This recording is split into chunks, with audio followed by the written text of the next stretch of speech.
Hi, welcome back to another exciting episode of Getting Dirty with Coach Dalton. I'm Amanda. And I'm Lauren. And I'm Coach Dalton. Hope that you're ready to Get Dirty! I've only used Amanda for this month's video, and there's a purpose to that. As you can tell, Amanda's a big, strong ball player. Amanda is most certainly a power-hitting kind of girl. Bats for a great average. She's not your typical, prototypical bunter. If I would have had some teeny tiny little girl out here, it would have just reinforced for you that bunting is for girls who can't hit. Let me make sure you understand something. This kid can hit. She also knows that she wants to win ball games. There's going to be times as she heads off to college this fall that she's going to get called upon to bunt, and she is not going to be the weak link on that team. If you're thinking that bunting is for some other kids, not for you, you are sadly mistaken. More often than not in championship games and getting into championship games, it requires a team to bunt. If you can't get your bunt down, I don't care how far you can hit it in the game before, your team goes home. You have got to want to be a great bunter, and that's why she's in this last video all by herself, so that you don't think I'm faking this with just some fast girl who's going to use this as a sneaky way to get on base. This is a legitimate skill that she now has that she can use for college. The last two episodes of Getting Dirty with Coach Dalton have all been about really sacrifice bunting and getting over your fear of getting hit with the ball. Once you do those, we can open up a whole nother level of game. We're going to start working this month on how we can use bunting to actually get base hits. Amanda's a power hitter. We're going to use her for sacrifice bunting at times, but there also might be times, since she is a smart young lady, that she recognizes everybody's backed up against the fence, third baseman's backed off, and they're like, oh my gosh, she hit it so hard, she hits lasers, I better back up. And we're going to take advantage of that. There's nothing like a surefire, easy bunt to get you a base hit if you've got any kind of speed at all, or you recognize what the defense is doing. So we're going to work this session on bunting for base hits. First one is going to be a fake bunt and then a bunt. So go ahead and square up. As she's doing that, the infielders are going to start creeping in. They're not, oh, come on, she's a power hitter. This is obviously just a ploy. She's trying to speed her bat up, trying to slow her bat down, get used to timing. She's not really going to bunt, but they're going to be creeping up. Then she's going to pull back like she's swinging. That's not what we're working on. As soon as she does that, they're going to stop creeping and they're going to back up really, really quickly. So their momentum's going to be coming forward. As soon as they see her pulling hands back, they're going to start with their momentum backward, and then she's going to actually do a surprise bunt. Okay? So this is a fake bunt and then a bunt.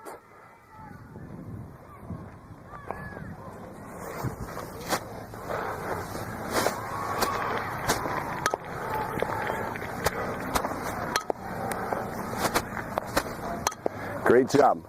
Really sell it to me now. Really sell that pull back.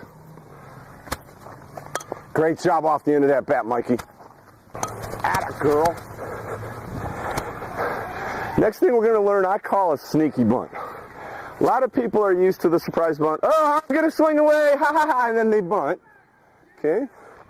That's good sometimes. If they're playing way back, that's obviously a sound thing to do. Once you get more and more comfortable with your ability to bunt, there's no reason not to actually add a little bit of motion to this, almost like slapping.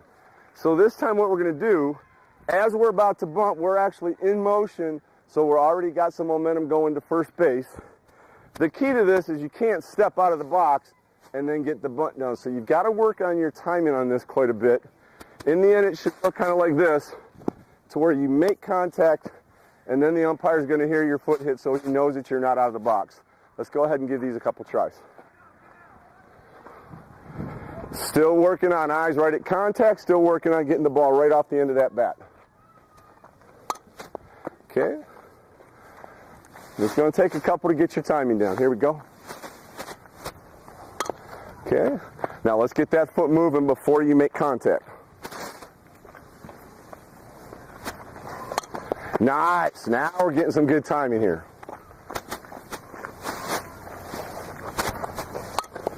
Nice. Now let's try to do it a little bit more explosively the way slappers would do. Once you're ready to commit, explode out of that box. Nice. Beautiful. That's how we do it. Next thing we're going to work on is a fake bunt slap. This isn't for everybody. This is going to be used in cases where you know that third baseman cheats up too much, and the shortstop's playing back maybe because there's somebody on base and she's got to cover second. So you know you've kind of got a 5-6 hole that's going to be a free base hit for you. Why worry about swinging at it? One of the things that we can do is try to purposely draw that third baseman up or the first baseman up or both of them just by squaring up and showing the bunt. As long as she stays squared up, they're going to keep creeping in on her.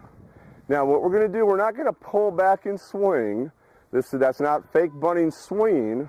That's for somebody else's video. This is just bunting for base hits. She's going to pull her hands back, but her body stays squared up to sell the bunt, and she slid her hand up the bat. She didn't slide her other hand down like she's going to hit, and then she's just going to try to slap the ball towards the 5-6 hole.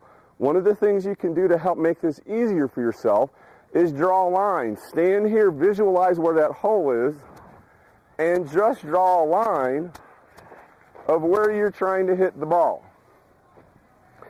You know, as long as it's on that line, whoever's charging from this side is not going to be able to reach that thing. So as I toss these in, she's going to pull back with her hands like that and just slap the ball with that front hand right on that line for me.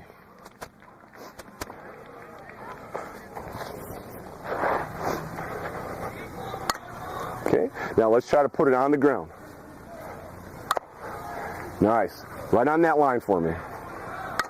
Good job. Now sting it a little bit faster. Nice. Just chop. Atta girl. Atta baby. Put it right by that third baseman. Nice. Great job. I know you're already way ahead of me and you're thinking, wait, sometimes there's a great big hole on the other side of the field as well, based on what the situation is. So we're going to practice that slap as well. This time what I'm going to do is I'm going to have the camera angle set up just like you were the third baseman. So you're watching her as though you're the third baseman.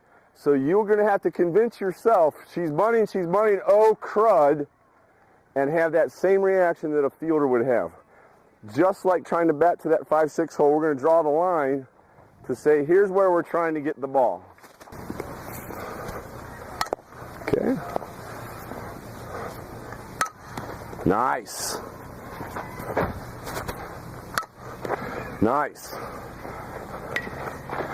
I don't know about you, but if I was standing there at third base, that's not a whole lot of time for me to react, nor is it if it's a first baseman. I just don't want to hit the camera.